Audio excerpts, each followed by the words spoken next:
So I just want to make sure so people don't say, well, okay, why didn't the town council just sit up there, stone-faced and not do it? Well, because we want to really, this is very complex, we want to hear it, but we want to then take a forum involving other people to really then get into the discussion and understanding.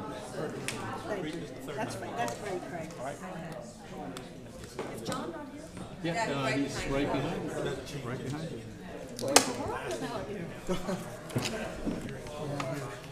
Meeting with Roger went kind of long, and I had a bunch of things to It did. came here. It was one of our more. It was an interesting conversation. It was. With a more substantive.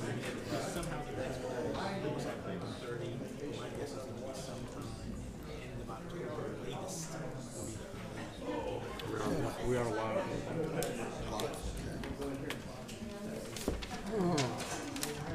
Hello? How you doing? How late did you guys do last night? Oh, when you left, everybody got going. Seriously, I mean, it's like. We're always the first to leave. But what you don't realize is once you guys pull out, everybody's like 5 minutes later. It's like, oh, okay, there's no reason to be here now. Since the funny guys go. Or the nice lady. We both have a different interpretation of that. And then everybody just sort of picks up and says, "Oh, it's no fun anymore." And so now we were probably out of there 20 minutes later. Yeah.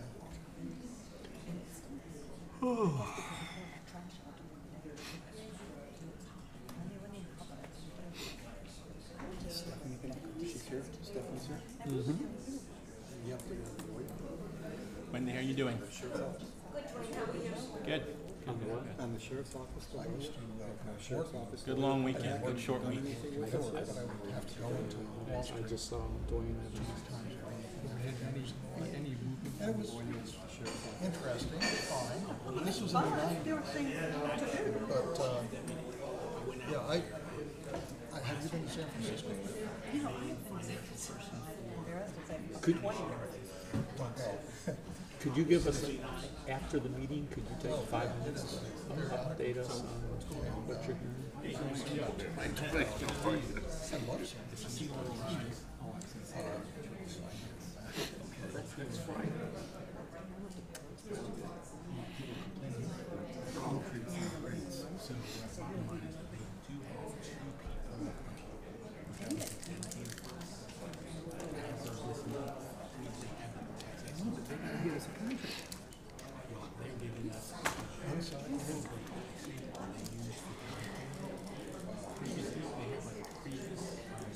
Okay.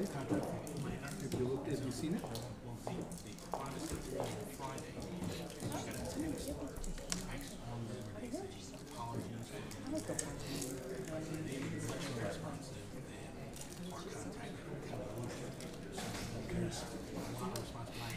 Because Giuliani had really cleaned up Yep. When Dickens was like, we went up with scrub.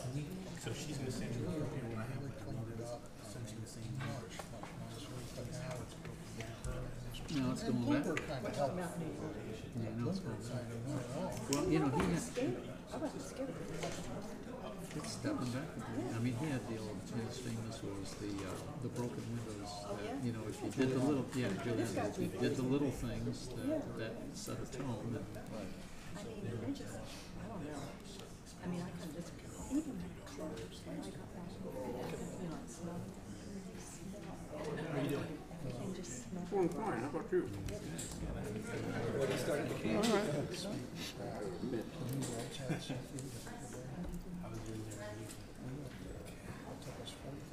We're almost. What? 1 minute.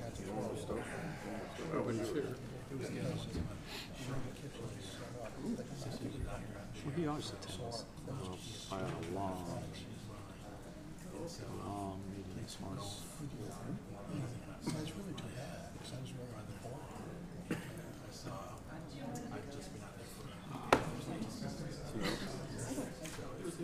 No, I don't either. Oh. Well, should we go and get started a minute early? Okay? All right, I'm going to go ahead and call this town council meeting to order. If everyone would join us in the Pledge of Allegiance. All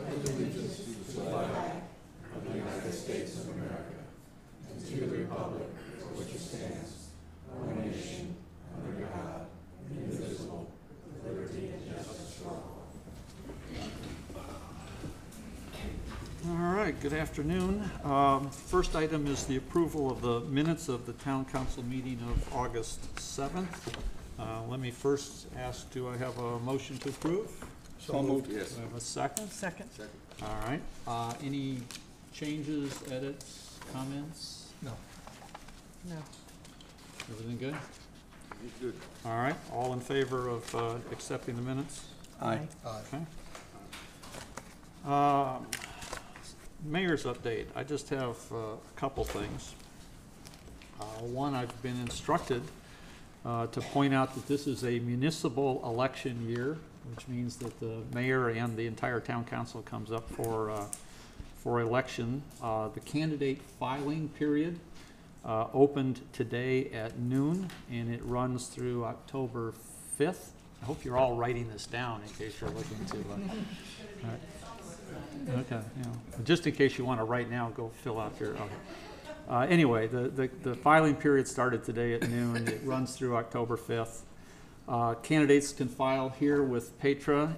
There is a fee, the mayor's fee. You can be mayor for $50, or you can be a council member for $25.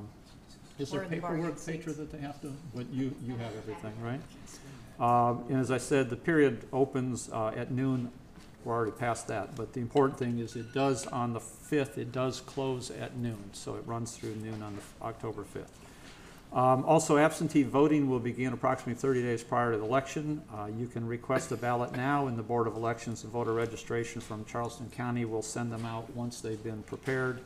Voters also can vote in person at the Board of Elections and Voter Registration for Charleston County approximately 30 days before the election. And the election, remember that the town is not on the same date as the national elections, which are in November. Our election is on Tuesday, December 4th, 2018, and the voting will occur here in the Kiawah Island Municipal Center at this location. So make sure everybody is aware of that. Second quick update I had, last Tuesday I attended the third meeting of the Johns Island Growth Management Committee. And this is the committee that Mayors Tecklenburg and County Chair Vic Rawl were co-sponsoring to look at a variety of issues with respect to the growth and infrastructure on Johns Island. And this was, because I have raised some reservations or questions about the first couple meetings as to sort of where we were headed, and while I have high hopes for this group, it has not been as clear how we were going to move forward. This was, I think, a much more useful meeting. The focus was primarily on trying to identify an array of different kinds of infrastructure projects that are currently either approved, funded, or have been envisioned but are not funded for Johns Island. Most of them are either roads projects or drainage infrastructure projects. Again, most of the focus was trying to get some of the committee's view of what they saw as the priorities for those different projects. But also there was a pretty lengthy resident input session where the Johns Island residents were able to indicate their concerns and issues, and not surprisingly, it's as you would expect. What we heard were significant concerns about roads on Johns Island. I think the two areas of most concern are obviously the two pinch points of getting on and off the island, which are the project at Maine near the Stono Bridge, and real concerns about both whether that project was moving fast enough, and remind me, John, the Southern Pitchfork, because that hasn't been funded, concerns about whether this project is really going to solve any problems unless the entire project has been funded and moves forward. And then the other issue is the main road A, B, and C, which is the project from Bees Ferry to the intersection of Main and Savannah, the project from that intersection to Maybank, and then, although they call it Main Road, it is the widening of Bohicket. And again, that was also an area of both concern on A and B that it needs to move forward, but also a recognition by, I think, the county planning folks that even if that started today, we're talking 7 or 8 years before that project would actually occur. And the other issue, which both Mayor Ciancio and I raised from Aquila Seabrook perspective, were real concerns about the Main Road Part C, which is the widening of Bohicket. And again, I think we have communicated that from our perspective, there have been numerous studies that show that that is an inferior project to other alternatives, specifically at Cross Island Greenway. And interestingly, I think different than 3 or 4 years ago, we did not hear from the audience any discussion contrary, on the opposite side of that. The other big issue in Johns Island, probably more important than roads right now, is just drainage, and a real concern that both the county and the city are way behind the 8 ball on drainage issues. So I still have questions about how we're going to move forward, and since so many of those issues are subject to chats and other entities to move forward, I don't know how this group's going to do that, but that was the outgrowth.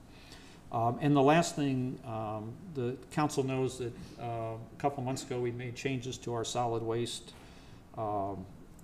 fee schedule, and there have been some questions and some activity as we put those in place. And just a quick update, I think with respect to the fee schedule for rental properties, we're all set. That's been discussed, reconfirmed.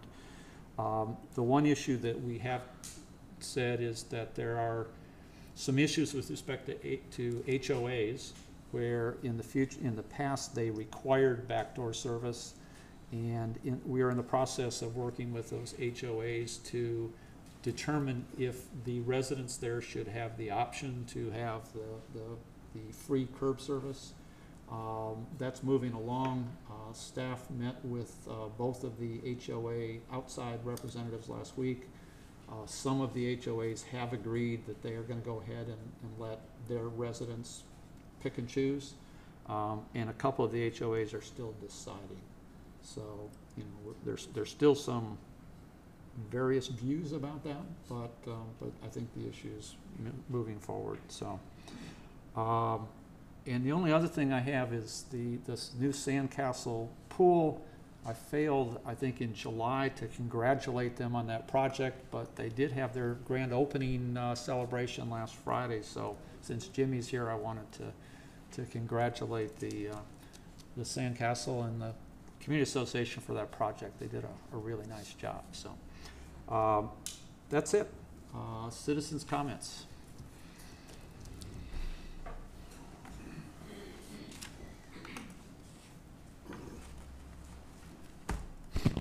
Wendy Kulik, 38 Marsh Edge Lane. On the subject of congratulations, I think the Sea Level Rise Subcommittee of the Environmental Committee deserves more congratulations than I could possibly express. Probably other than members of council or the members of the subcommittee themselves, I probably attended more of those meetings than any other citizen, and I was just so impressed and blown away by the work they did, the analysis, the people they brought in to support what they were looking into. And I very much look forward to seeing the Sea Level Rise report, which brings me to another topic that I'm afraid I'm not going to be so complimentary about, and that is what I perceive as a violation of the Freedom of Information Act by the town administrator. And if what I was told is accurate, the mayor in refusing to release the Sea Level Rise Committee report prior to today's meeting. It's a public document.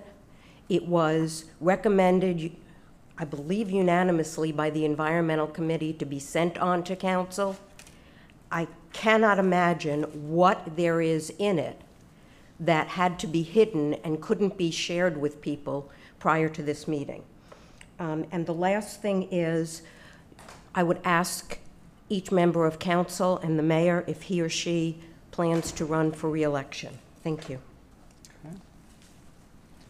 Any other, let me ask this, does anybody on the council wish to answer that last question? You will.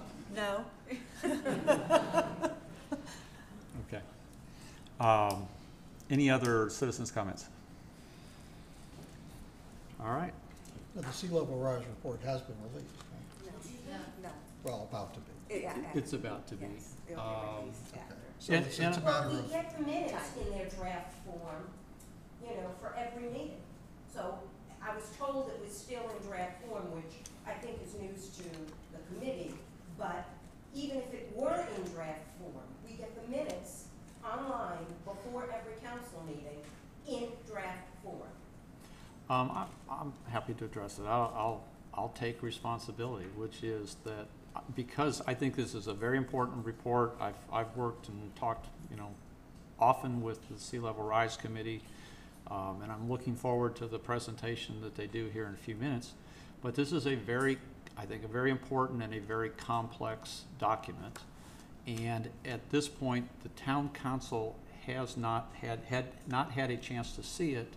And also, we're an island where the town shares the responsibility for a lot of the infrastructure, a lot of the rules and regulations around the town with other entities like the Community Association, ARB. So, right or wrong, I felt it best that we not publicly release the document until the town council members themselves and also the other entities like the Community Association, the ARB, had a chance to see it. I felt that it was not a good thing to have the town council members, to have the public have something that the town council members had not yet even had a chance to hear, see, or understand. So that was the judgment, and I would argue no harm done, but that's about all I can say. So with that, I will move to presentations, and we have two presentations. Stephanie? Yeah, if I can go ahead and, the first one is going to John Taylor, who is the town planner. He is going to do an update. We don't expect any votes or anything from council, but I thought it would be good for him to do an update, and this is going to be a good segue into the mayor's comments in regards to John's Islands in the road. Just to kind of let everyone know, there's a CHATS study team that's put together, and John represents the town of Kiawah. He attends those meetings. They've compiled a ranking list, and of course there's a number of projects on that list, but today he's going to focus mainly just on the Kiawah Seabrook Island. There were a number of projects that made the list, but they are ranked very low. One was proposed new Sea Island Parkway, which is ranked 60. You had the Maybank and River intersection ranked 26. And the Betsy Carrison, Bohicket Road and River intersection ranked 37, and they add some other projects onto that list. And Mr. Taylor is going to give us a quick overview of that, and feel free to ask any questions afterwards. Turn it over to you, John. Thank you, Stephanie. I think Stephanie gave a great introduction to the presentation provided as sort of an update of the project of the long-range transportation plan that CHATS has been involved with several months now. And so just a reminder that this is a regionally perspective, so it's not just focused on one area, but it is looking at the region. And that plan would incorporate not just automobile, but also all forms of transportation, so including freight, intermodal movements, railroad, pedestrian, bicycle projects as well. And so this overall goal of the plan allows to prioritize spending for federal money on the regional projects. So where we are right now, is sort of in that project prioritization phase here in September. Beginning back in April of 2017, the study team has went through several entities or several components of this long process, gaining feedback, conducting analysis, doing some base mapping, et cetera. And so the project team now is undergoing just prioritizing the various projects that have come underway, listed out and ranked. And so what I'll do is I'll just give a brief update of the specific projects that sort of impact, directly impact Kiowa, Seabrook, Johns Island area. And then following this segment of the timeline, be an estimated sort of review by the consultants as well as the COG and an adoption process, I would estimate probably in the first quarter of next year or prolonging, just depending on how much review goes back and forth. As far as the project ranking, the number one sort of impact or criteria that was evaluated in the beginning process of this stage was congestion relief. A lot of the roads in the area are congested, and so that was ranked as one of the highest priorities. Following that, being able to support transit and being able to support existing infrastructure and mobility of freight. And I think that has a lot to do with just the nature of Charleston being in the port and a lot of freight coming down to the port through our interstates. The other, I guess, criteria that was heavily discussed throughout the committee or study team was financial viability, of course, and the impacts directly to economic development and local land use. And so those two, I think, were a lot of discussion around the committee and the study teams of what's happening on the ground per se as we look at local land use and economic development and how much the area has grown over time, the past 10 to 12 years. And so the projects total, we looked at ranking top 20 projects. All members of the team were asked to rank 20 projects based upon a series of maps and data assessments that were provided. And these included mid-block widening projects, access management, corridor studies, and intersections. The mid-block widening projects are actually capacity projects where you would say, for instance, take a 4-lane cross-section and be able to increase the capacity to 6 lanes. And the access management component would be where there's not necessarily enough right-of-way to acquire to widen a road project, but they may look at some movements within the lane of right in, right outs, or providing some type of adjustment to the flow of traffic to get increased capacity as far as getting through there. And of course, intersections, that's kind of self-explanatory. And the corridor study just looks at a longer stretch of roadway. And so some of the things that kind of just, if I took a standpoint of just pulling out some of the big ideal, I mentioned that congestion relief was one of the top priorities, and then improving in transit as a whole. The projects that were directly impactful to Kiowa Seabrook have been added to a list that has been identified as a committed projects list. And so Craig, Mr. Mayor, has talked about some of those projects already. In the long-range transportation plan, the financial component of that is significantly important. And so where financial pieces or monies have to be identified in order to see that project through. And so that's been a big constraint on the overall plan. As you'll see, we'll get into some of those.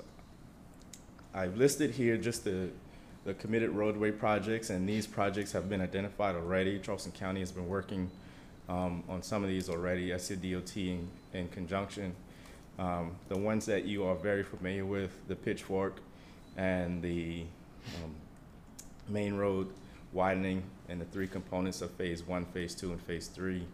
Some of the other projects that are included that not necessarily are directly on Johns Island, but may have some impact, I-526 and Glen McConnell, that area. For purposes of the ranking prioritization, I-526 extension, that project wasn't necessarily included in the discussion just because of all of the the ongoing dialogue and the ongoing negotiations of that project. So that wasn't heavily sort of included within the discussions of the rankings. But it is on the list of projects that were considered. It's just that the team was asked to kind of leave that absent of mind, if you will. And so just looking at the visionary road projects that were included specifically for the area, looking at Maybank Highway as a mid-block project, and that's from Bohaget Road to River Road as a 4-lane undivided, and that project being ranked 31 out of 63 total projects. And then, as mentioned, the Sea Island Parkway or Greenway, that project was ranked really low at 60. And so those two projects really were the only two projects I would say as far as mid-blocks were identified in the area for direct impact to Kiowa or Seabrook or Johns Island. Some of the intersection projects are associated with some of those committed projects already. So as we mentioned, the Maybank and Main Road as part of phase 2 of widening Main Road, and then Maybank and River Road, you see that was that's probably the highest ranked, coming at 26, where the top 20 projects were ranked. So it's just 6 projects below of what that cap was of 20 projects. John, go back to that, if you would, to that. Do you have any insight as to, for the Sea Island Greenway, to that ranking, what the primary drivers are? Is it primarily because it's just unfunded and so the lack of funding is driving that rating, or? Yeah, just give me 1 second. I'm gonna pull the actual numbers on that one.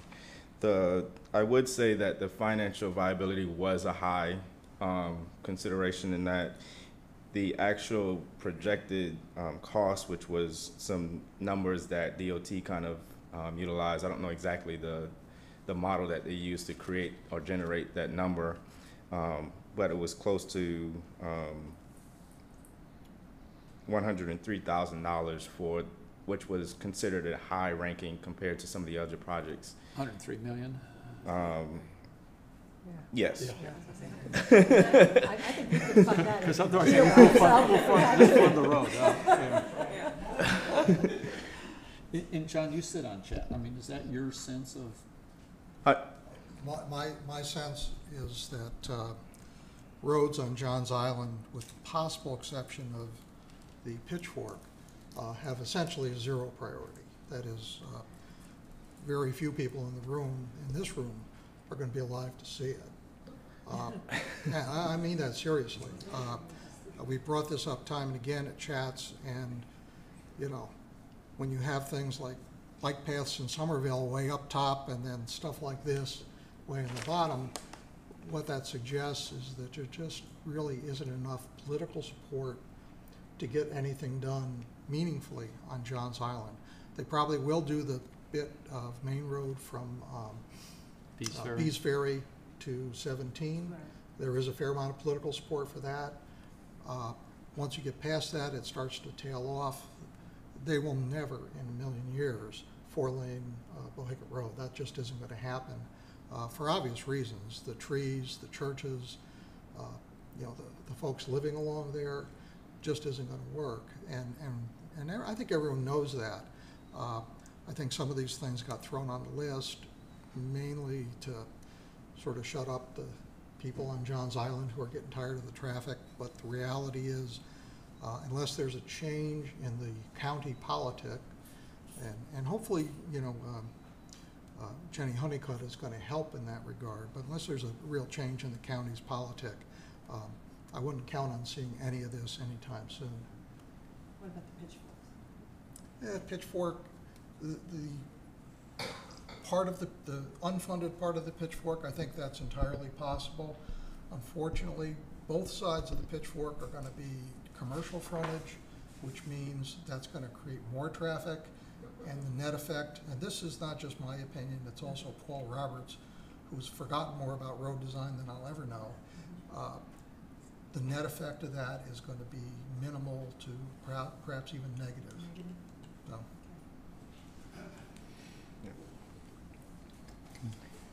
And So I just have one more slide, and I also have some additional maps if any council is interested in seeing some of the project maps that are related to some of the rankings. I can show you some of those if you're interested. But just moving forward in the next steps, that evaluation matrix that includes all of the project rankings will be passed on to the consultants to kind of develop sort of a financial plan, and will be incorporated to a draft format that the COG and the team will look back at and present it back for review. And we'll continue to meet up until that has sort of worked through a rough draft into, I guess, a more formal draft to present back to the public as any sort of other public process document. And so that's kind of where we are now. John, if you've got 63 ranked projects, the top, what number are likely going to be tackled? The top 5, the top 10? Do you have a sense for that? That's going to depend on the amount of funding that's been identified. And so, for instance, each of the different 4 types of projects, mid-blocks, access management, corridor studies, and intersections were ranked individually. And so if there's a higher priority need for an intersection versus a corridor study, it may just depend on funding. But to give you a number per se, I couldn't give you an actual number, but we ranked the top 20 of each of those. So I would imagine between 20 to 30 projects probably would be at the end of looking at the end list. But that would kind of depend on financial. Speaking of that, in the Cross Island, the last time the Cross Island was looked at seriously, which was a few years ago, the estimate of getting it done was about 54 million. So the difference between that and the 103 million, which may well be accurate today, is a function of basically delay and lack of attention on the part of the county government as to what's going on or what was going to go on in Johns Island, and as a result, what is going on today. And what is going on is going to be a lot worse because there's a lot more development coming. You can just drive down Betsy Carrison and see some of it. And that is, it's going to be a much worse, the traffic you see today is going to be far worse, especially over the Maybank corridor over the Galligatus Bridge. That's a real issue, and that's getting pretty bad right now. It's going to be far worse. Yeah, I would just comment, I think in moving forward is to change the dynamics of what's been presented already is definitely going to take some more political will to see impacts happen directly this way. But this is sort of, as you've attended some of those community meetings with Johns Island, Maybank, with the city, and sort of understand that dynamic. But where we are now, And I guess from the town council standpoint, I mean, the frustration over a number of years is, I mean, we're not talking about anything we haven't been talking about for about 5 or 10 years with these projects.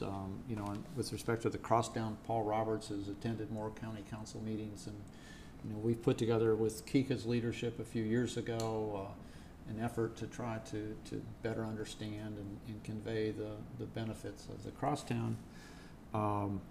But it doesn't seem to go anywhere, and at the same time, the implications on Keel and Seabrook are going to be more and more significant.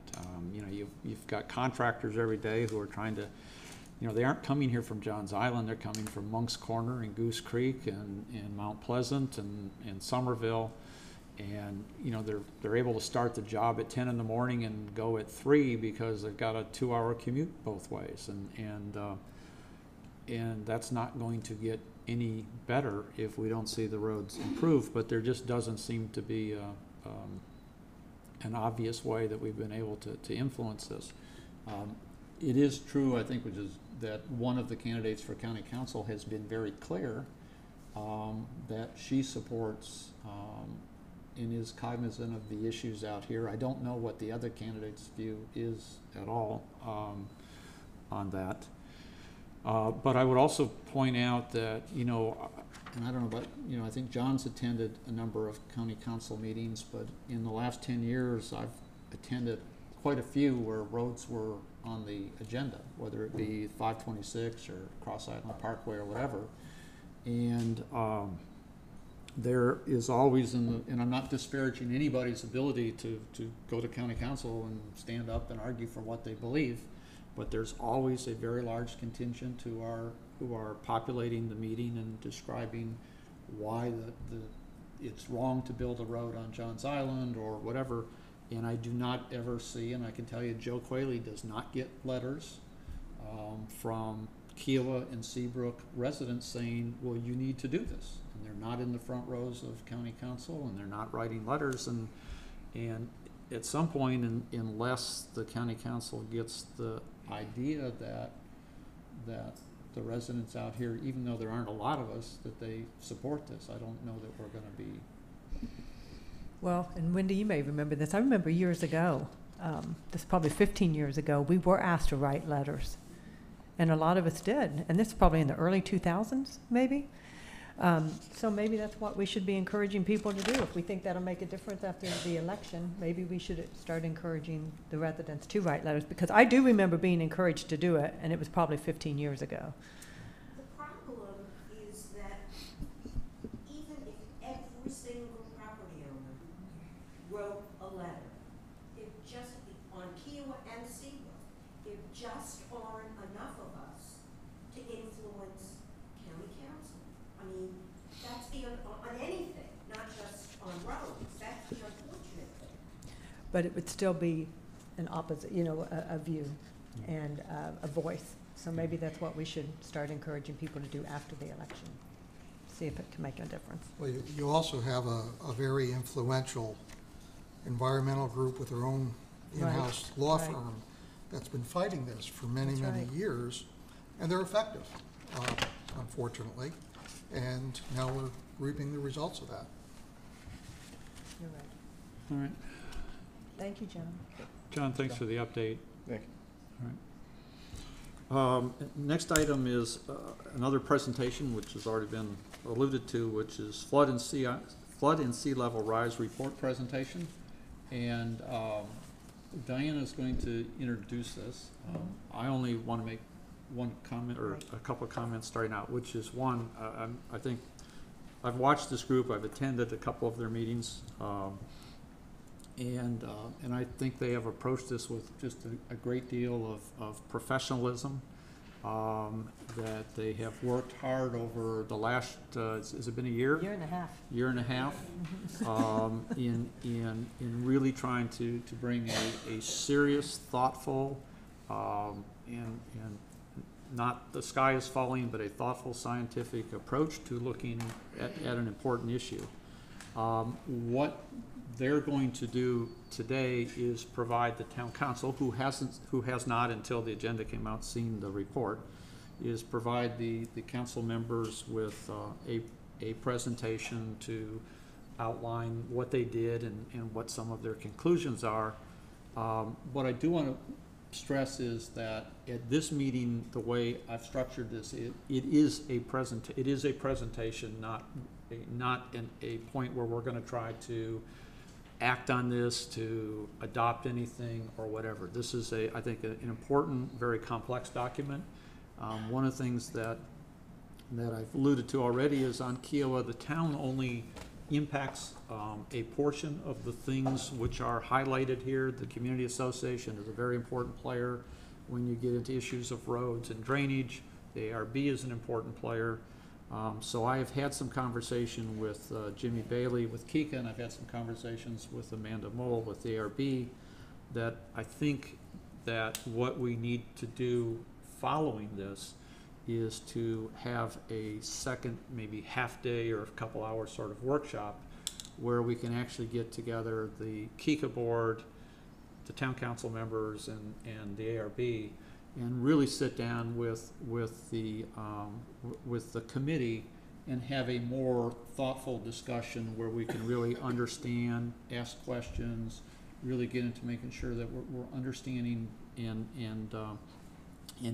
getting at what the real issues are that we ought to consider. So because I think that's the better place to have that kind of conversation, this has been set up as more of a presentation.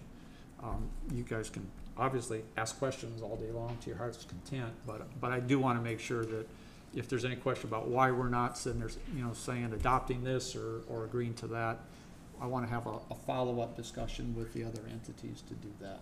So that's the way we've kind of structured that. Okay. Diane, it's all yours. All right. Before we begin, I want to take a few minutes just to give you a little bit of background about our committee and how it was formed and recognize the members. Many of them are here today. I joined Town Council in December 2016, and in January 2017, just 1 month later, I had 3 members of the Environmental Committee pressing me to form a subcommittee to address flooding and sea level rise on Kiowa. Dr. John Leffler, was the most vocal, so he became the chair. And the committee was formed in early spring about 1.5 years ago. Of the 13 committee members, 8 are members of the town's environmental committee, and 5 others joined either at our request or because of their interest in the subject. Employees of the town and the KICA, along with Conservancy members, actively participated, and the ARB was represented. All meetings were open to the public, and as Wendy said, detailed minutes were published. The committee members are your neighbors and employees that work for your town and homeowners association. Every one of them has a vested interest in Kiowa, and they want to keep it desirable, safe, and environmentally friendly. It's a report that's positive about where we are today and where we can go. I'd ask all of you to please take a few minutes to read Appendix H once you get the report, which is the membership bio section, and also page 2 of our report that lists the individuals external to the Kiowa Island community that reviewed it. The Kiowa property owners and employees that volunteered to work on this committee are highly qualified. The external reviewers make up some of the most knowledgeable individuals, not only in the state of South Carolina, but outside of Carolina regarding this subject. Many of the recommendations in this report are simply good practices. You may disagree with our responsibility designations or how some of our concerns are addressed, but overall, these recommendations are a solid path forward. They will help protect the island and all of our investments. It gives the leaders of our community the opportunity to be proactive versus reactive. We don't have to tackle this problem by ourselves, and I'm looking at, almost everybody in here with a type A personality, and they want to tackle it by themselves, but there are numerous local, state, and federal organizations that can help, and we should establish a way to tap into those resources, which is a subject that needs to be addressed by all the Ks as we move forward. I'd like to take the time to introduce the committee members that are here today and recognize those that are not. Raise your hand or stand. Dr. Jim Chitwood, Dave Pumphrey, Lynn Schroeder, with a little help from her husband, Mike, that helped us some too, Jim Sullivan, Jim's not here, Dr. Jane Ellis, Dr. Jack Coates, and Bob Cheney, who isn't here either. Jim Jordan, the town's wildlife biologist, Will Connor, who isn't here, he's the KICA Director of Major Repairs and Replacement. And the comment I'd like to make about Jim and Will is that both of them, with full-time jobs, still took the opportunity to be here with us, to come to many of our meetings, to contribute, to help write the report and review the report, and I want to thank them for that. And then also Matt Hill, KICA Lakes Manager Supervisor, and Sarah Sense, the ARB Director, also participated. But the person I'd like to thank the most is our chair, Dr. John Leffler. I'd like to personally thank Dr. Leffler not only for the tremendous amount of time he spent organizing, researching, writing, and at the end soothing frustrated team members during our rather long editing process, but for making the effort to introduce our team to outside experts from South Carolina DNR, OCRM, College of Charleston, Sea Grant, and that's just a few of them. They were valuable resources. They were valuable sources of information, expertise, and were a tremendous help to our committee. Now I'd like to introduce Dr. Jim Chitwood, a member of our committee, who will be giving you a brief overview of our flood mitigation and sea level rise adaptation report.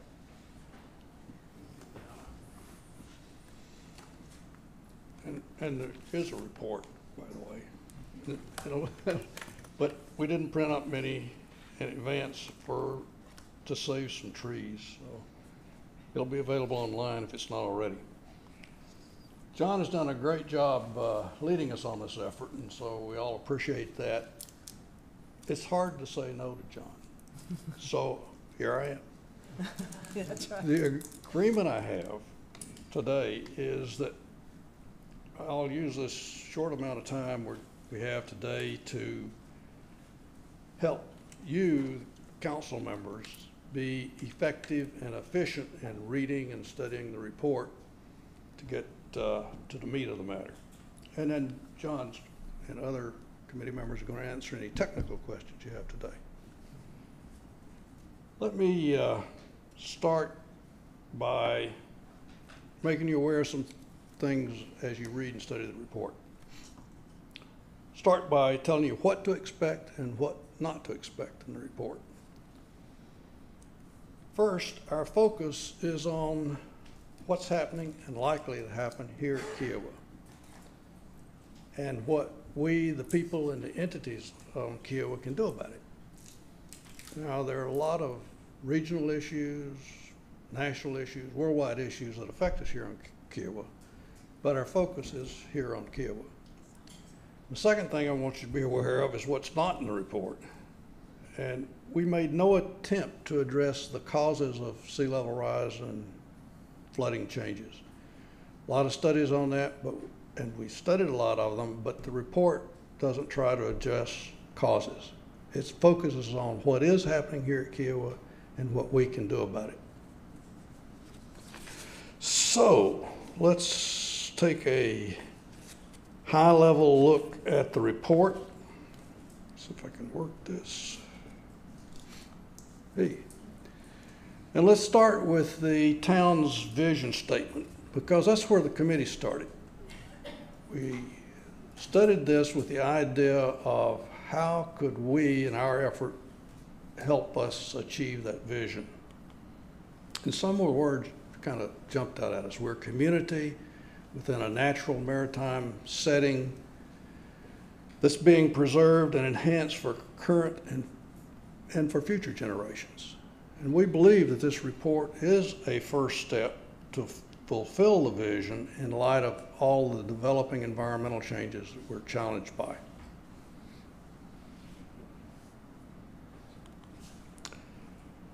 And as you've heard, in February 2017, the town's environmental committee authorized our subcommittee to study the impacts of sea level rise. And we quickly added community members, professionals from KICA, ARB. And in light of the recent storm events we have here on Kiowa, the subcommittee added flooding beyond the impacts of sea level rise itself. Now, let me give you some idea of who we talked to, what we discussed and studied. We had lots of discussions with other communities, Charleston, Beaufort County, Folly Beach, Seabrook. We worked with many professionals from the town, from KICA, from ARB, Kiowa Island Utility, Berkeley Electric, local architects, coastal science and engineering. We consulted experts from areas such as Sea Grant, College of Charleston, DNR, DHEC, OCRM, NOAA, and we studied many, many scientific and technical reports on environmental change.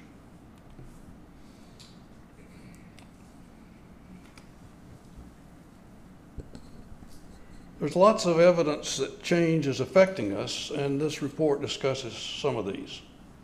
We're fortunate there's good historical data here in Charleston, and if you look at the sea level rise here in Charleston over the last 100 years, it's increased by 1 foot. Good hard data, but when you look to the future and look at all the scientific reports, there's a wide range of uncertainty about, well, how's that rate of sea level rise going to change and when?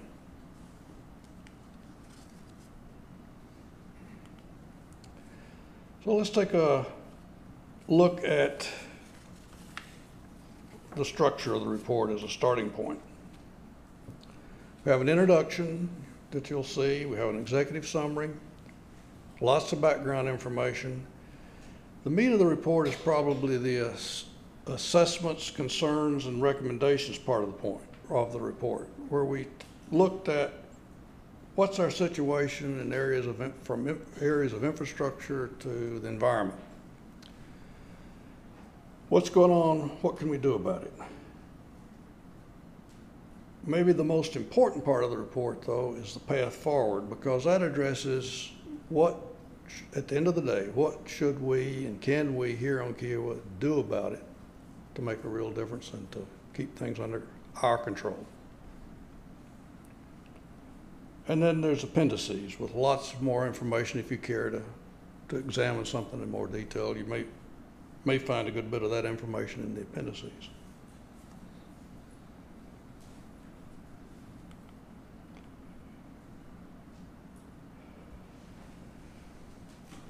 As I said, there's lots of uncertainty about what we will see when in terms of increased sea level rise.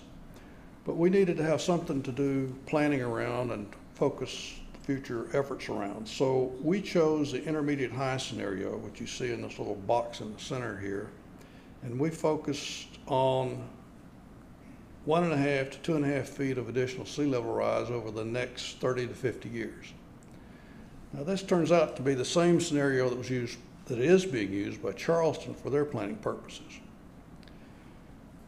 But we need to keep up with this and see what the latest thinking is, because about every 4 years, a lot of this scientific data is updated and all these projections are redone, taking advantage of what has actually happened over the last 4 years and then revising, well, what do we think is going to happen. So we need to keep up with that so we have a fresh view of that outlook. Scope of the report. As I said, we started out on sea level rise, but when we looked and experienced all the flooding events here the last 3 years, you know, Joaquin and Matthew and Irma, we quickly decided, well, we need to include these other 3 areas at the top of the slide in addition to sea level rise. We need to look at rain-induced flooding, precipitation-induced flooding, tidal or nuisance flooding, storm surge, and combinations of all those things that we saw in these last 3 storms. And I probably should comment a minute about storm surge, because that's not tides crashing in on the island. That's a temporary elevation in sea level. It could last for a day, it could last for a week, and it could be a foot, it could be 5 feet, it could be more. And it's an elevation in sea level over hundreds of square miles for a short period of time that comes about because of massive storm systems that dramatically change pressure and wind patterns over a large area of the ocean. And then underlying all this is sea level rise itself, the year-by-year increase in the level of the sea. And it has its own challenges, but it exacerbates all these other 3 things, because now the tides and surges are starting from a high level of the sea. And these precipitation stormwater events are running off into a pond system, and the pond system is draining into the river, and as the sea level increases, that drainage process slows down.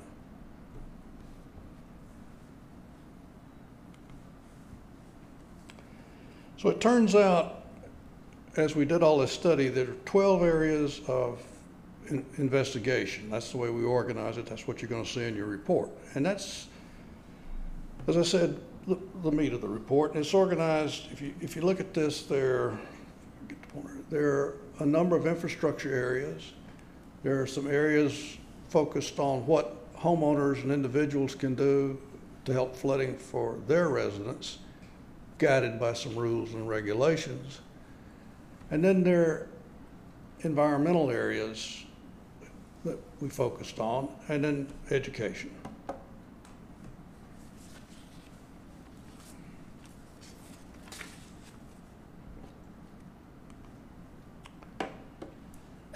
And in each of these 12 areas of investigation, you will see that they're organized the same way.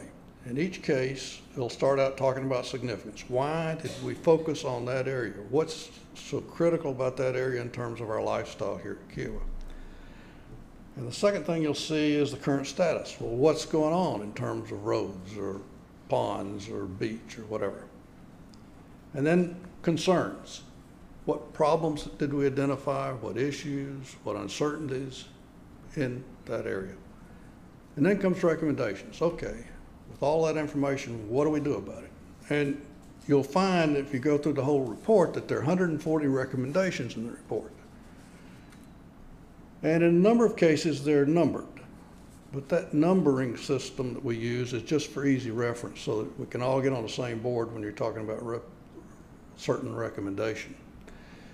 But it is not an indication of priority. We believe that priority should be set by entities and individuals themselves because they're going to be different.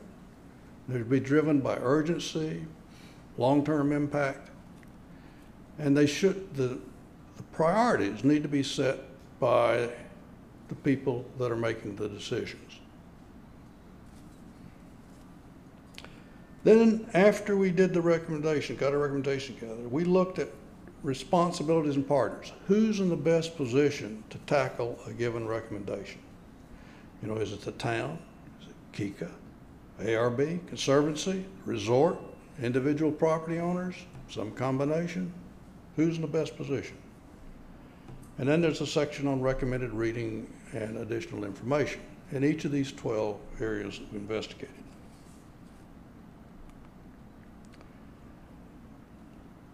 Now this is a complicated situation we're in. There's a lot of uncertainty. We've talked about that in terms of what's going to happen when. Some of the issues we're facing require immediate action. Some of them are better put off a while, either because it's really not the right time to make an investment or take a certain action, or because maybe we don't really know the best way to tackle a particular issue. So how do you manage it? How do we do the right things on the island? Well, we recommend that we use an adaptive management pathways approach. And with this approach, what you do is you establish thresholds and trigger points for specific actions. Then when you hit that trigger point, you take the action. Then regularly, periodically, you review all of this. What's happening on Kiowa? Are we taking the actions that we said we were going to take with our pathway when we said we were going to take them? How did it work? What do we know now we didn't know before? What new things are we learning? What new tools? And then let's revise and readjust our pathway and move on to the next year. To do that, for that to work, we're going to have to establish some kind of permanent commitment and structure that's focused on this adaptation pathway. And that will require some new resources, but not a lot. It just requires enough to keep us on the focus, paying attention, some responsibilities for keeping up with it, keeping us on the pathway. It requires cooperation among all the Kiowa entities and collaboration with others not on Kiowa, because we want to know what other communities are doing, what they find's working, what problems they're running into, and we want to take advantage of all that here on Kiowa.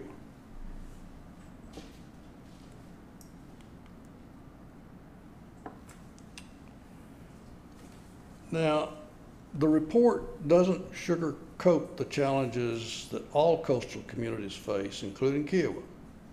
There's some eye-openers in there. But as the committee, worked through all of this, it became apparent to us that Kiowa is in a very enviable position.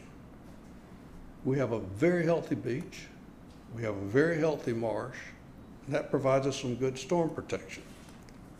We've had some good actions taken by Kiowa entities, things like maintaining healthy natural features of the island and infrastructure for flood water management. We're a small, relatively homogeneous community. We're all in the same boat. That gives us the flexibility to act. I was listening to all the road stuff and all the problems we have getting attention. We don't have that problem. We're a small, relatively homogeneous community, so we have the flexibility to act. We have a broad base of expertise and experience here on Kiowa and financial resources. That gives us the ability to solve tough problems. And we believe our governing structure is an asset. A homeowners association like KICA can take actions that a municipality cannot take. And the town has responsibilities and authorities that a homeowners association does not have. And they're both focused on Kiowa. They're not diluted by interest in Somerville and this, that, and the other. They're focused on Kiowa.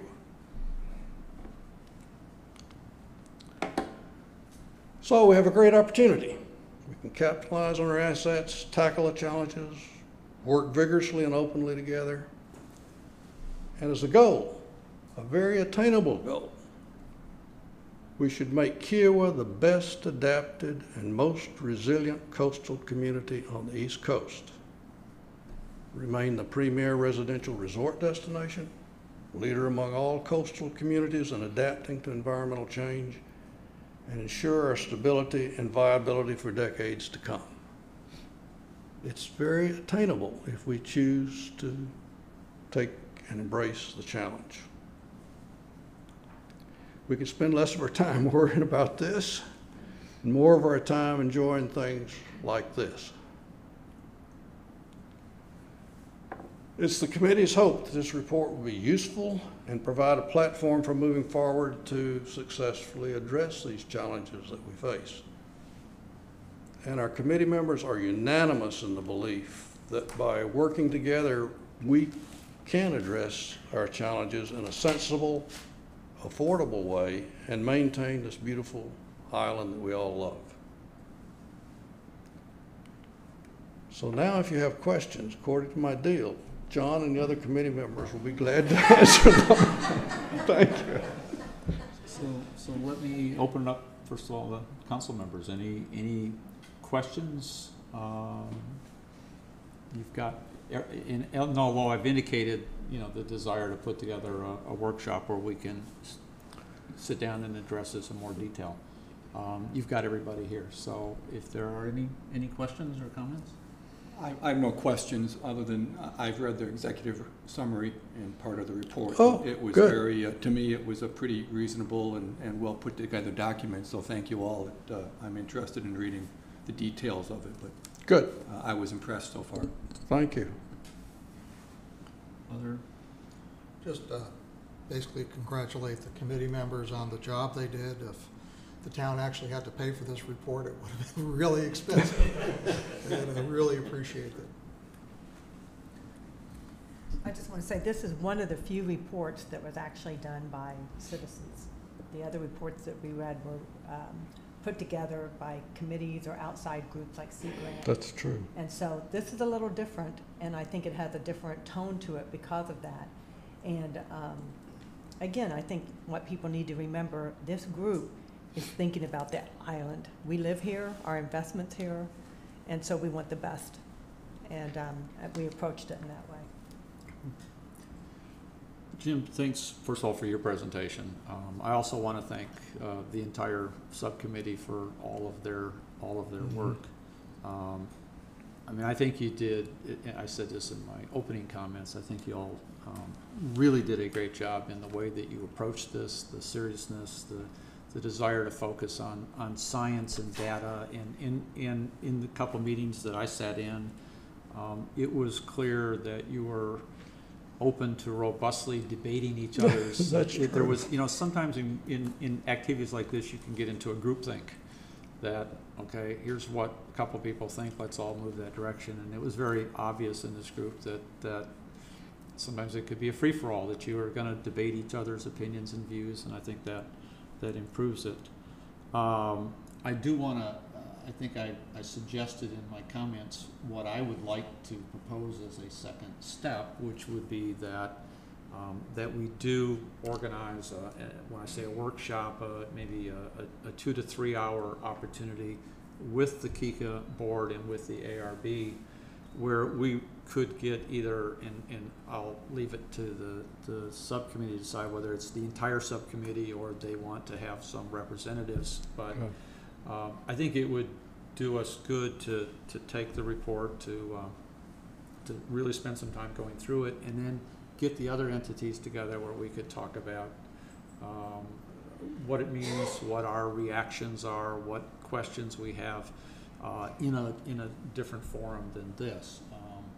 And but I'd be looking for some sense of the council if you're open to that. I'm fine with that. Okay. And I think, I don't want to put Jimmy on the spot, but we've talked Well, let's about put it. him on the You're comfortable, Kika will do that? And so we'll try to set something up. And I think that needs to be the next step. You know, I do want to be clear. I think this is I think you guys really approached this well. There is no doubt that communities up and down the South Carolina coast are all concerned with and talking about this issue. You can't pick up the Post-Courier any day and there's not a discussion about Charleston itself and their flooding issues. I know that other towns, whether it be Isle of Palms or Sullivan's Island or Folly or Beaufort, are also dealing with the same questions of, you know, what is the nature of the issue and what is both the array of options we have to deal with it and how urgent or unurgent are those options. So I honestly think we're a little bit ahead of the game here because I think we have in front of us some conclusions and some recommendations very specific to Kiowa that we can really get our arms around. On a personal basis, I would just, for anybody who reads this for the first time, I found it most helpful to A, read the bibliography first. I'm serious, only because I think credibility is always an issue, and I think when you see the credentials, the scientific credentials of both the individuals that were on the subcommittee, the external experts that they brought into the project, and or the responsibility that people such as Will Connor and Kika or the ARB, what they were bringing to the table, that this was a group of people who had the credentials to be looking at this issue. I would also suggest that you spend time really focused. When I read the report, there's sort of three pieces. What's the issue? What do we believe about sea level rise? And that can be debated all day.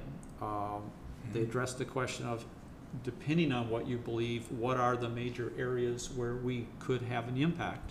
And then there are lots of recommendations.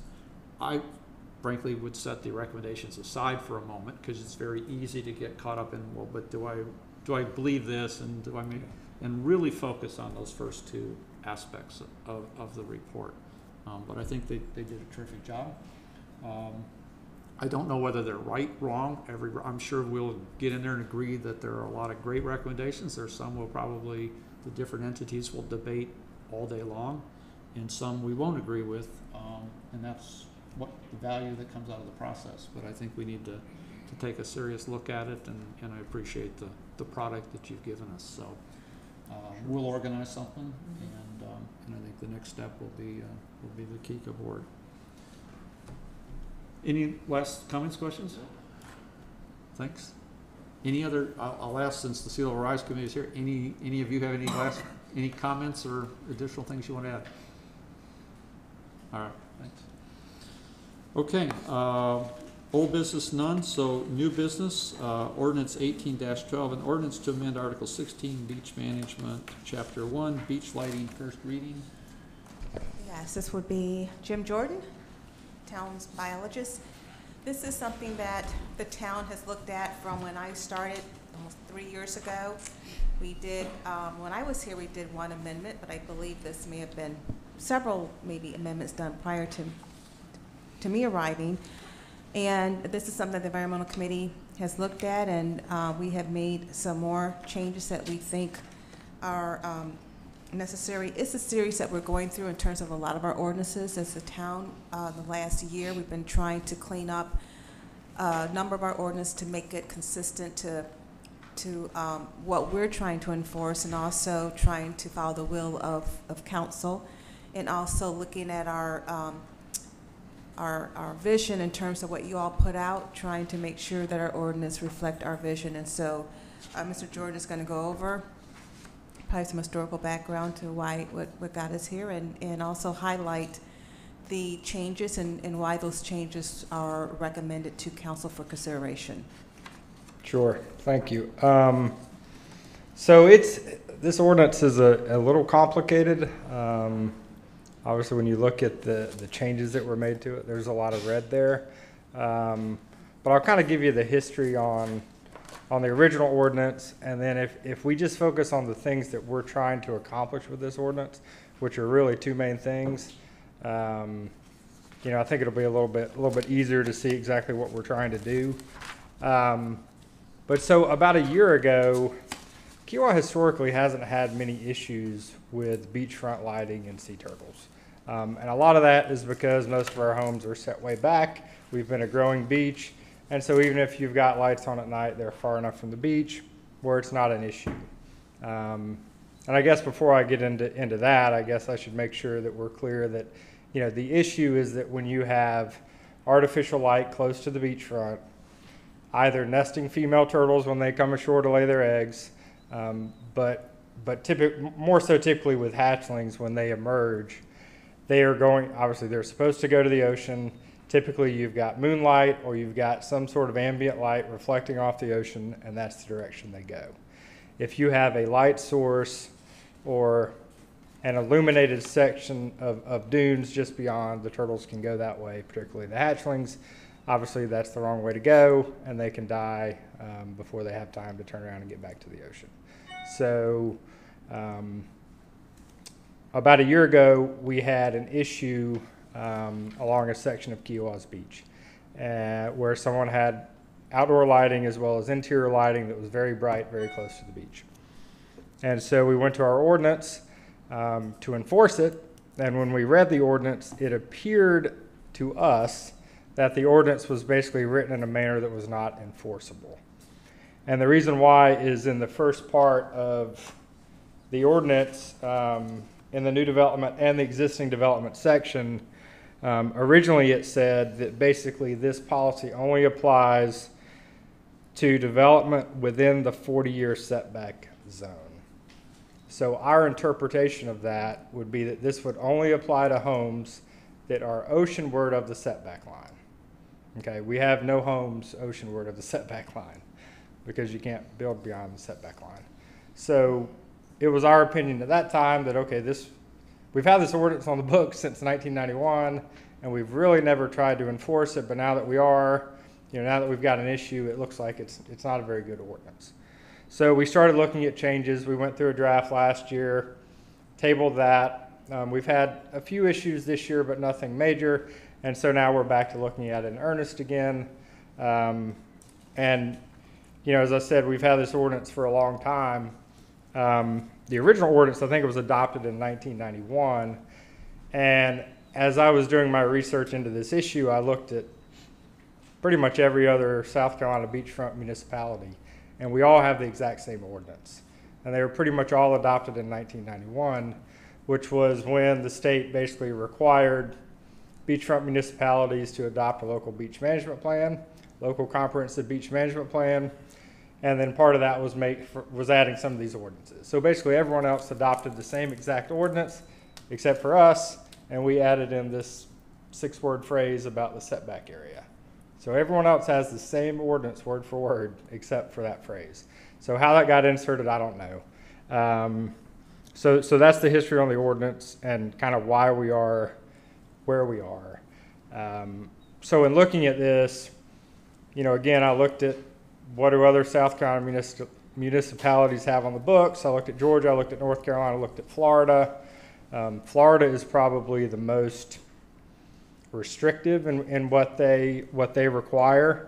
But in looking at all of that and the different ways to write an ordinance, ultimately, this has been in the Environmental Committee. We've talked with the ARB, lots of others. And so we really wanted to focus on the two biggest issues, which involve exterior lighting, almost entirely exterior lighting. And the biggest issues are if you have a light, a bright enough light source that light extends to the active beach where a turtle could be hatching, that's an issue. If you have a point source of light that is visible from the beach, that's an issue. So that's a bulb, that is not shielded from the view of a turtle that's on the beach. So those are the two main things.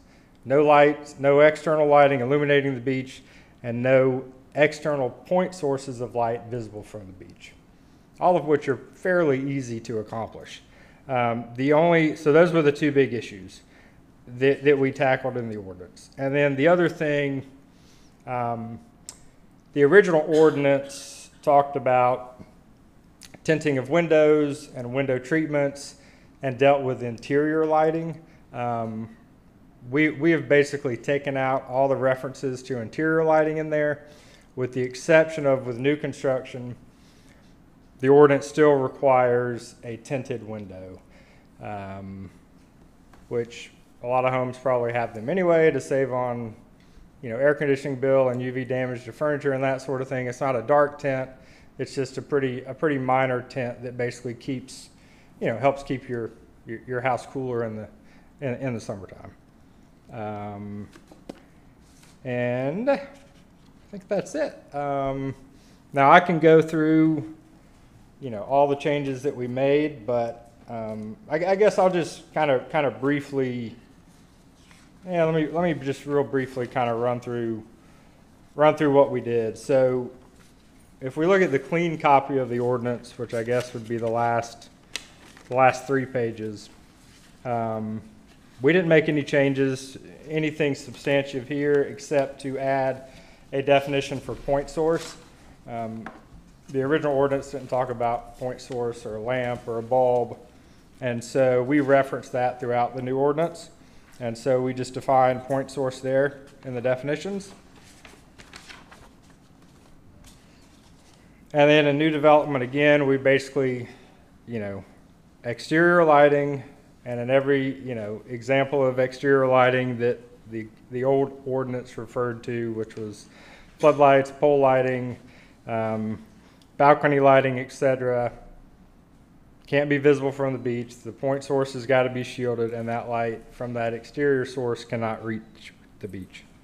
And then the only difference there, different from the existing development, is that tinted or film glass is required in windows that face the ocean. And then the final big change is the very last section, which is a new one, 16107, which regulates the use of flashlights on the beach. So this is something that I think a lot of us thought was already on the books, that you couldn't use a white flashlight at night, but it wasn't. Some other municipalities have done this. The issue is obviously that the same people are out at night. You've got sea turtles hatching and they're shining lights at them, which can disorient them again and cause them to go the wrong way. So this would basically require you to use a red filter on any flashlight, cell phone light, camera flash, whatever. It would have to be a red filtered light. And we, of course, provide those free here at Town Hall and at the Nature Center.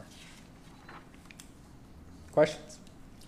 Let me preface before questions, because Jim and I have spent, and Stephanie, a fair amount of time in the last couple of weeks talking about this. And I think originally, as Jim said, a draft change was brought forward about a year ago and didn't come forward at that time to the town council. I think the concern here was that the policy that isn't, or I should say the ordinance that is in place today, not only is it of questionable enforceability, but frankly, it's just relatively hard to follow. I mean, if you're going to have an ordinance, it needs to be both clear to the people who have to comply with it. What are we asking them to do? And it needs to be clear that if they do that, it will actually serve the purpose that we want. And I think Jim agrees that the existing policy doesn't do that. I mean, there were inconsistencies in there about what we were requiring for different kinds of development. It was, to me, unclear, are we trying to prevent shining a light on the beach, or are we trying to prevent the ability of somebody or a turtle out on the beach seeing a light? And that's a big distinction. And so the existing ordinance is, I think, not serving us any purpose.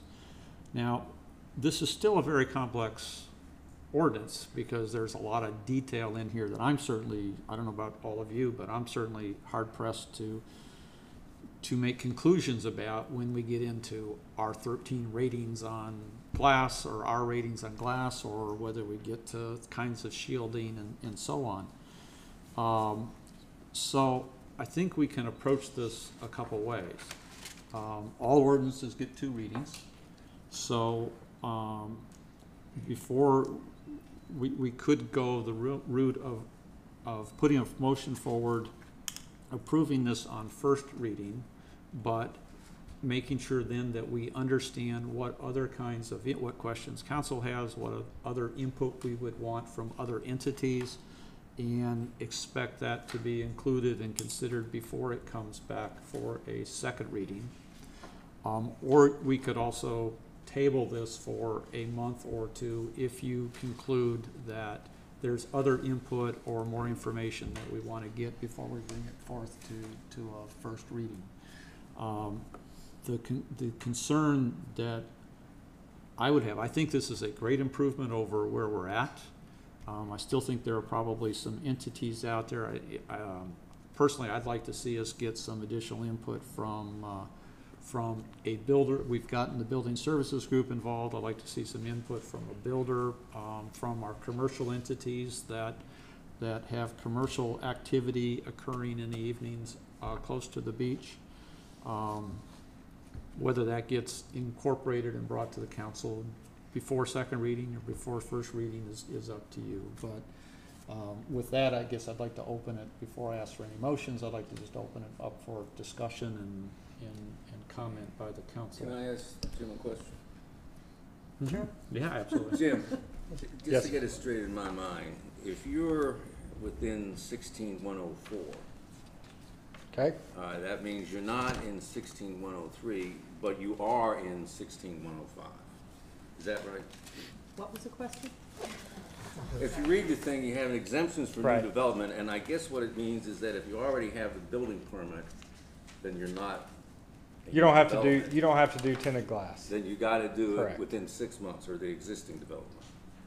You're subject to the existing development ordinance, right?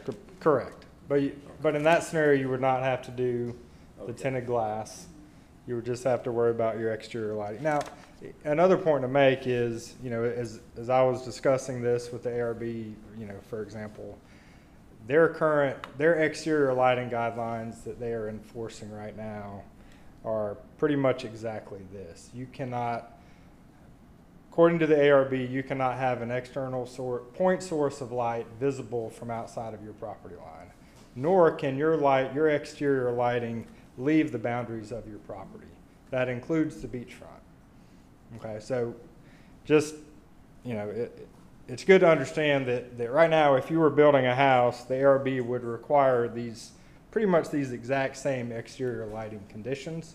So we're just kind of giving us the ability to enforce it, but also explicitly stating that.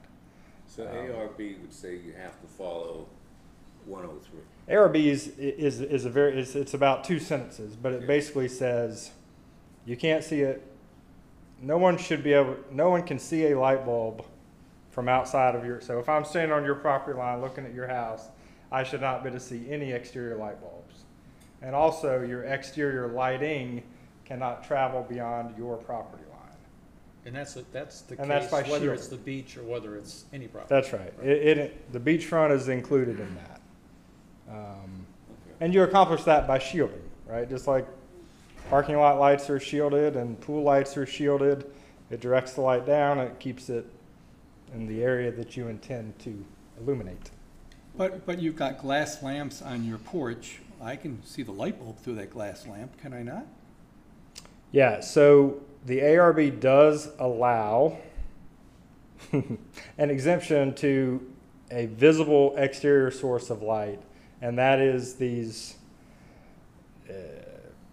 flames or it can be bulbs, but they will allow what they call obscured glass. Now, of course, they don't define things as explicitly as we're trying to do, but basically, yes, if you obscure that bulb with a tinted glass of some sort, Seated glass. then they'll then they will allow it. So we might be going a step further in that regard, in that we are requiring lights to not be visible. The light bulb The itself. light bulb, the source of light, correct. Will the ARB then enforce our rule? That's a good question. They would, well, they certainly couldn't enforce our ordinance. But I might mean, they would they- change their Would they policy adopt and it? practice Would they adopt to it, I not guess permit is what I those should things? say then. I would hope so, but I don't know that. We'd have to ask them. Just Jim, out have of there been curiosity. any areas on the beach where you or the Turtle Patrol has noticed any significant number of hatchlings lost Yeah, because that of was my light? next question. We have, it hasn't been a lot, and we've had some nesting females get disoriented as well from exterior lighting. There are 3 problem areas on the island: the ocean course, the beach club, and the West Beach area. Timbers, Eugenia, from the county park down Eugenia. And the reasons for that are fairly intuitive. You know, the Eugenia area, West Beach, you've got structures pretty close to the beach. And then the beach club and the ocean course are commercial properties with a lot more exterior lighting. So with the beach club, and- for just taking that as an example, what would they have to do to come into compliance with this new ordinance? They would just have to shield all of their exterior lighting, pretty much.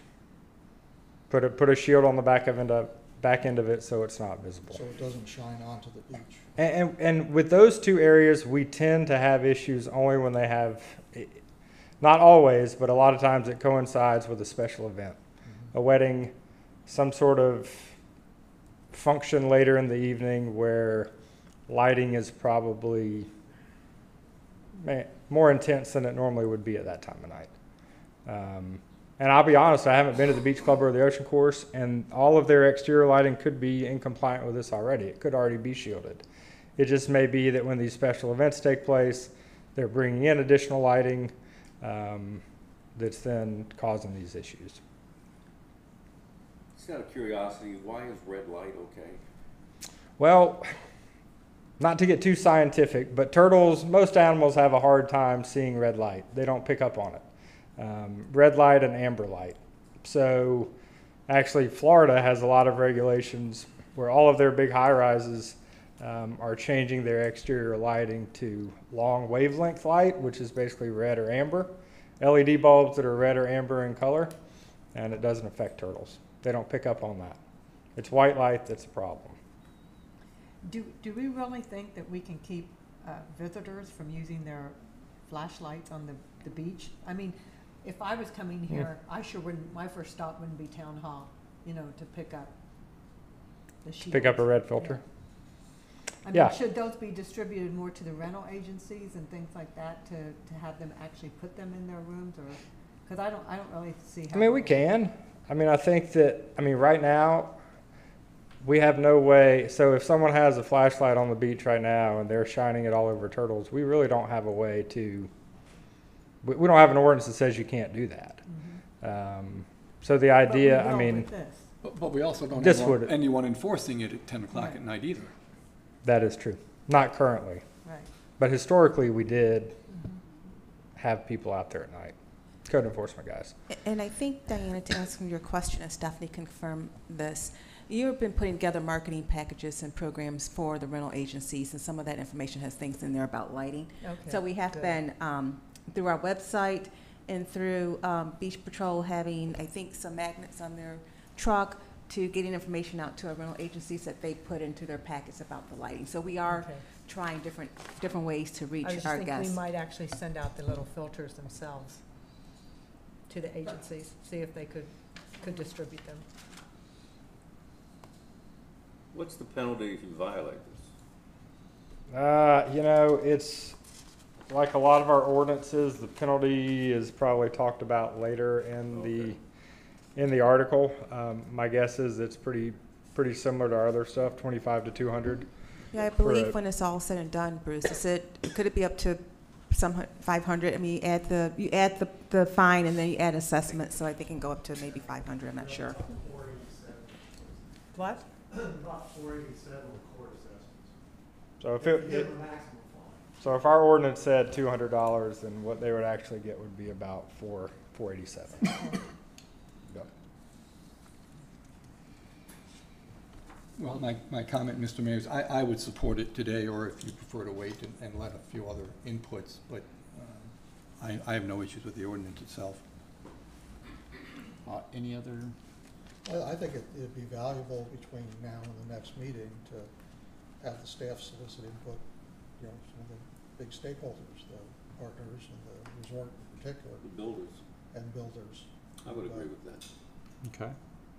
Make sure that it makes sense and is enforceable. What does that mean, though, that you want to approve the first reading today, or hold off? I would go okay, I'd be okay with approving the first reading with that caveat. Okay, I agree with them. All right. So do I have a motion? I'll move to approve on first reading. With the caveat? Yes, with the caveat. Yeah. Do I have a second? Second. All right, all in favor? Aye. Aye. Okay.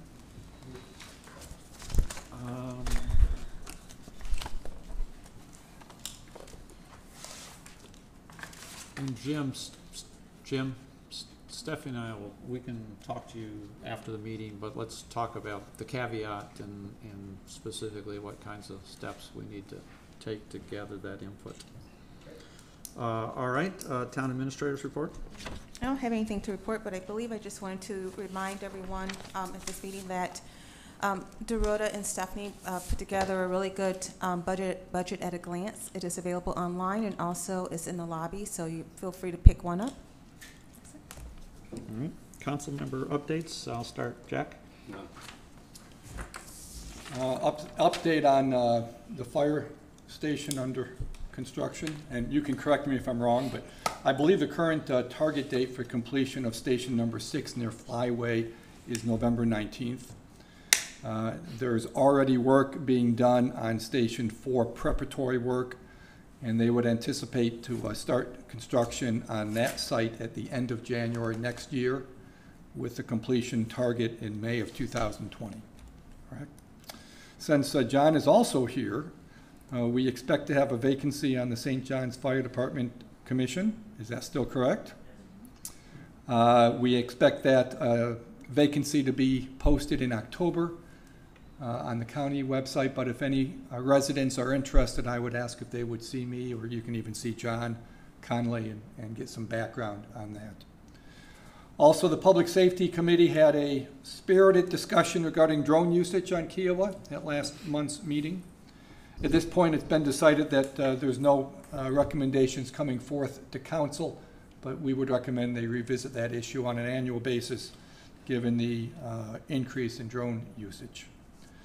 Stephanie kind of took my thunder on the budget at a glance for Stephanie Braswell. Congratulations. But also there's a maze of Ks in the most recent e-blast. That's also excellent. So nice work on that. And I would encourage everyone to take a look at that. That's all I have. Do you have any updated information on fire districts' moves to get their small SUV? Yeah, at last month's meeting, we discussed they have 2 QRVs that have been approved through a bond issue. QRVs, you can think of quick response vehicle, you can think of them as an ambulance without transport capability. So they have all the same equipment as an ambulance, they just can't take the patient to the hospital. They anticipate having one of those vehicles stationed on Kiowa as early as December of this year. Is that still accurate? Because it would be at the new station, right? Is that what they need? Yes, and that's the current plan, Okay. is December. And isn't there a drop-in of some kind on Wednesday about, is it this one? There's an AirMed care drop, thank you, I'm gonna be out of town, so I didn't include it. Excuse me? Yeah, 1 to 3 tomorrow, AirMed care will be here, as well as on September 10th. And they'll be here in the lobby if anyone would like more information on their service and the possibility, if you'd like to sign up for individual coverage beyond what the town of Kiowa provides you. Okay. John? Yeah, a couple of items. I think all of you have now experienced the dip in the road that occurs as you drive off the island. The road has subsided due to some underground culverts. That road is not a town road. It's run by, or maintained by the Department of Transportation. The town contacted the Department of Transportation and asked that that be repaired. They looked at it and came back and said they didn't think it was really significant, and therefore they weren't going to repair it. Subsequently, I approached our DOT Commissioner, Robbie Robbins, at the Council of Government meeting and gave him a report from the town and suggested that, or asked that he intercede on our behalf. He did so, and they sent some folks out to take another look at it. Unfortunately, those same folks came back and said, no, we don't really think it's bad, and we're not going to do anything about it. I've since appealed back to Robbie and the DOT to take yet another look, because it is getting to the point where we could have vehicles damaged or even potentially a loss of control, though it's not quite that bad yet. But it's bad enough that it needs to be addressed. Beachwalker Drive, we had a meeting, the Public Works Committee had a meeting, subcommittee meeting recently, where they reviewed 3 proposals for the design engineering of a revised Beachwalker Drive towards the end of Beachwalker Drive, where the county park, timbers, and such is. Though the presentations were made, and we should be very close, I think, Stephanie, to making a determination if we haven't. We did an addendum and we sent that out. Rusty, I believe we sent that out. I'm not sure what date. It should have went out last week. You know when it was sent out, but we did. To which? To 3 firms: Kimberly Horn, Dennis Corporation, and Thomas Hutton. So Okay, but we haven't selected one yet. We have not selected one yet. We just Okay. sent them the addendum, and hopefully we'll be getting a response back this week. And based on that response, a selection will be recommended by the Public Works Committee to go to Ways and Means this month. So the problem is, the issue we're running up against is, given normal permitting times, especially for the DHEC and OCRM permitting, which we'll probably have to run into, it's going to be very tight getting the road reconfigured prior to next Memorial Day. The actual construction won't take that long, but there's some issues with utilities and the permitting, as I said. So we're running right on the edge of being able to get that done, but hopefully we will be able to have that project completed by Memorial Day of next year, before the beach season ramps up again. John, is that project, have they finally assessed, you know, there are a couple options, whether we move Beachwalker to the left and build, or what, and then use the existing right lane as the turn lane, or whether we build a new, is that part of the RFP, or have we concluded that? Sort of, yes. It is part of the RFP. We are asking for creative solutions, but it's pretty unlikely that we're going to be able to go to the right in terms of expansion. Because it would be an OCRM nightmare to try. Yeah, it'd be an OCRM nightmare. We'd definitely be looking at mitigation. We'd have the bike path issue. So that's probably not very likely. So the real question is, what's the best way to design it on the other side, and how serious are some of the obstacles, and specifically utility relocation, which apparently is somewhat problematic. Okay. That's it. Diana? Environmental, the turtle nesting season is over. We had 213 nests, 251 volunteers, and apparently this is a pretty high number. Jim's still here, but 66% of the nests had to be relocated this year, which I guess is a lot higher than normal. I'm sorry.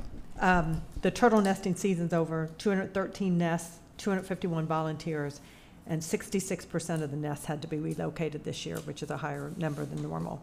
And Jim, what was the reason for that, or do you know? Sure. So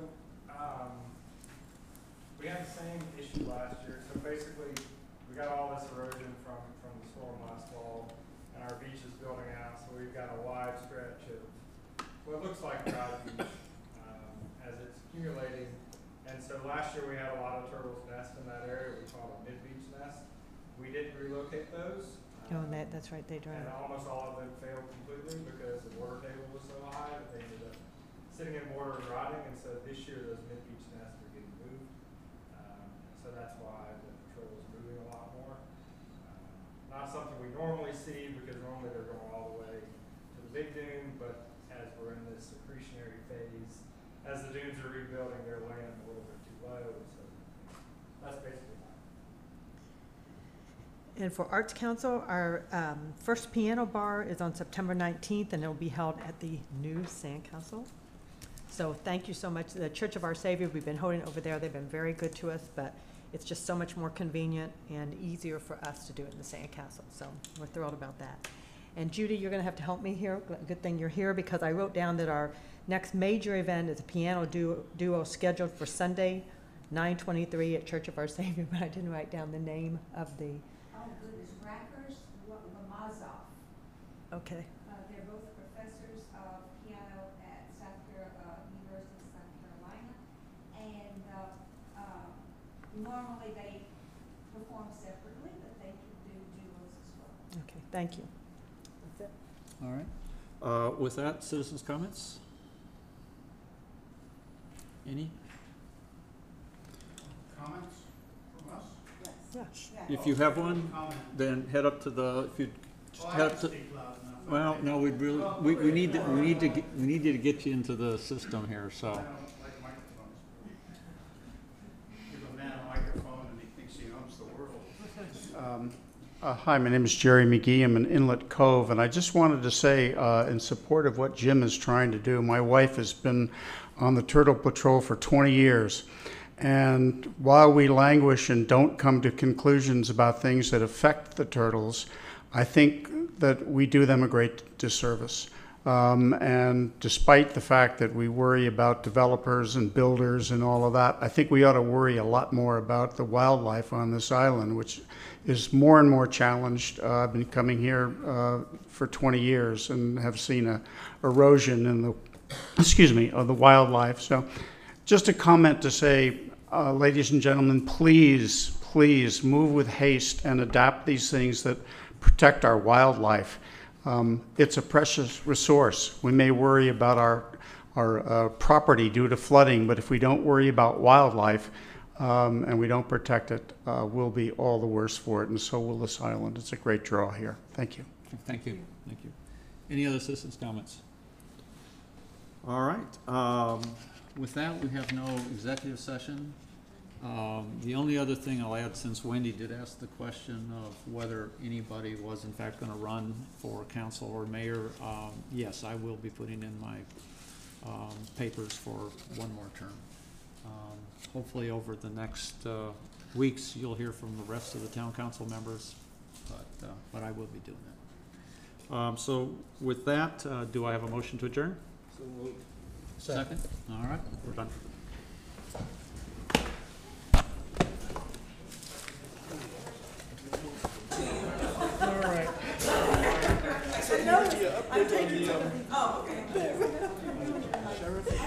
Yeah, that would be good.